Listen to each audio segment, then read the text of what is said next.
I read a quote from the late great George Foreman, and it read, "Boxing is like jazz. The better it is, the less it's appreciated." And I can't help but think about Shakur Stevenson when I read a quote like that. For a man to become a 4-division champion, the third youngest ever behind Oscar De La Hoya and Adrian Broner, to receive the amount of hate that Shakur gets is unfathomable. The way he outclassed Teofimo Lopez and made it look like a sparring match almost is mind-blowing to me. Teofimo Lopez, I hold him in high regard. I think Teofimo Lopez is a great fighter. I really do, and still do. But it's the way Shakur did it. Using his surgical precision. He could not miss with his jab. Excuse me, he couldn't miss with his right hand in general. His check hook and his jab were on fire that night. He used his jab and his check hook to tame Teo in a way that we've never really seen him. We've seen Teo frustrated before, but we've never seen him be outclassed. Everybody that Teo has been in the ring with, he deserved to be in there and put up a hell of a fight. He looked like he didn't belong in there with Shakur Stevenson. I don't have to watch Shakur Stevenson's whole career to make this claim. Do you see these two little stupid eyeballs right here? Do you see them? Shakur Stevenson's one of the best fighters I've ever seen with these two eyes. Not one of the greatest fighters I've ever seen because the accolades aren't there yet. The resume isn't as strong as it's gonna be at the end, of course. His ability to fight his fight no matter who he's going against, at this point, we have to admit it's special.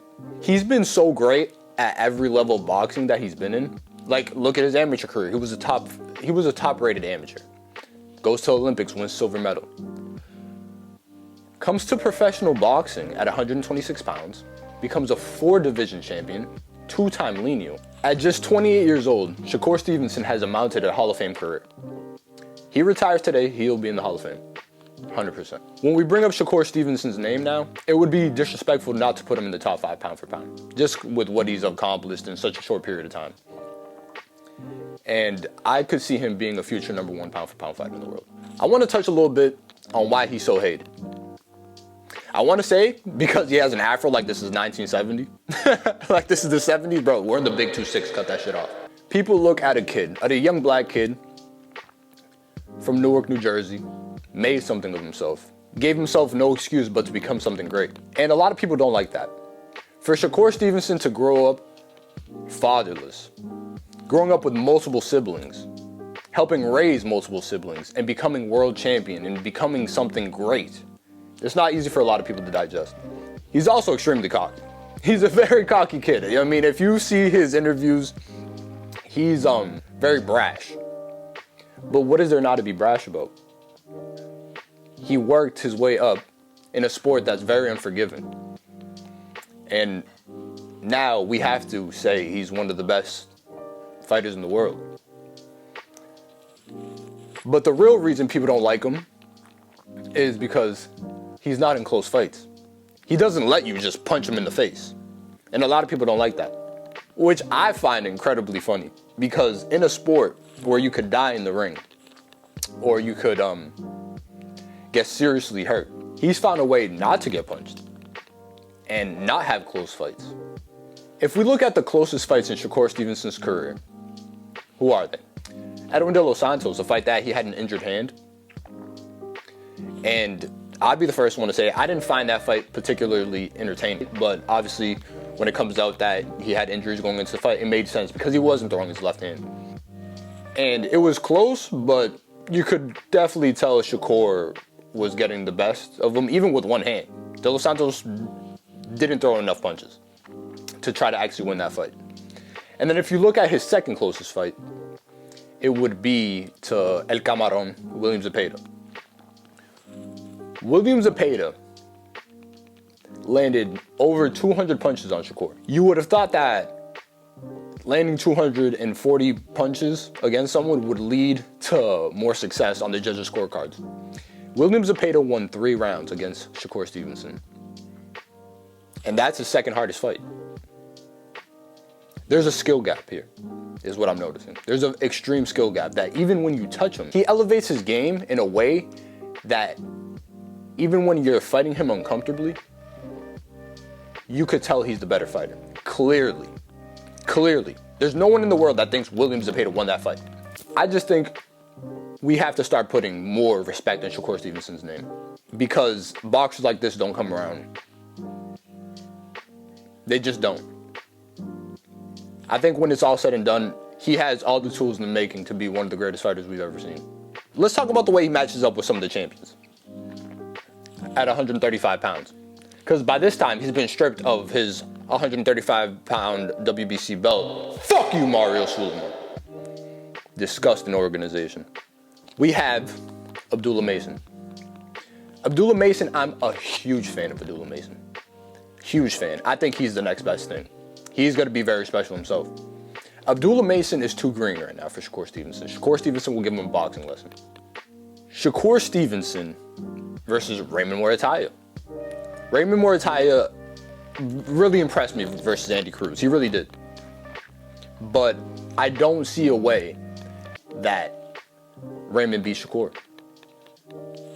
I think his output's good. I think he could put up a good fight. I think he'd actually put up a better fight than Abdullah Mason, just stylistically. But Raymond, I don't think has the power to scare Shakur, and I don't think he has the athleticism to keep up with him. But he does have relenting pressure, and he does have Robert Garcia in his corner, who's a great trainer, and has seen the likes of Floyd Mayweather twice. Let's talk if he stays at 140 pounds. Shakur Stevenson versus Richardson Hitchens. Richardson Hitchens is a great fighter. Very good. Very solid. He will not be able to out Shakur. He just won't be. Gary Antuanne Russell. I think that's a very good style matchup for him, because I feel Shakur will have trouble with Gary's speed, someone who fights behind a jab and has good pressure. I really do think the best fight for Shakur, if we want to see him in a good fight or in a competitive match, would be Gary Antuanne Russell. And then we have the WBC champion, Dalton Smith, who I think Shakur boxes circles around. Absolute circles. The best fight to make in all of boxing is Devin Haney versus Shakur Stevenson. That's the best fight to make, in my opinion. And one thing I do want to say, Shakur Stevenson, I see him talking about rehydration clause. Stop doing that, please. You have the skills to pay the bills. You don't need a rehydration clause. You don't. We just saw Terrence Crawford go up 3 weight classes to fight Canelo Alvarez. You don't need a rehydration clause, brother. You don't. You have the skills to pay the bills. Don't fall into that trap. Don't give people an excuse to discredit you. I really do. I really do think people will discredit you if you go up, smoke Conor Benn, smoke Devin Haney, and there's a rehydration clause. People are going to discredit you. The last thing I'm going to say was that card last week was absolutely incredible. It showed a lot. I think in multiple ways. Obviously, we saw that Teo has to make adjustments. We saw Shakur Stevenson might be a top 3 pound-for-pound boxer. We saw Keyshawn Davis come back with an emphatic win. This card did a lot of good for boxing, and I can't wait to see what comes from it. Well, that was the video, y'all. I want y'all to subscribe to the 13th round if you enjoyed the video. We're gonna be coming out with a longer form content. I want to come out with at least 3 videos a week, but obviously the news cycle slows down in boxing, so we'll see. We'll come up with fun videos. Let me know what you guys want to see on this channel. I do want to do like documentaries and stuff, but we'll see how it goes. We'll see how it goes. Hit the subscribe button, hit the bell button, it's free. And follow all the socials. They'll be in the description. Thank you guys, hope you enjoyed the video.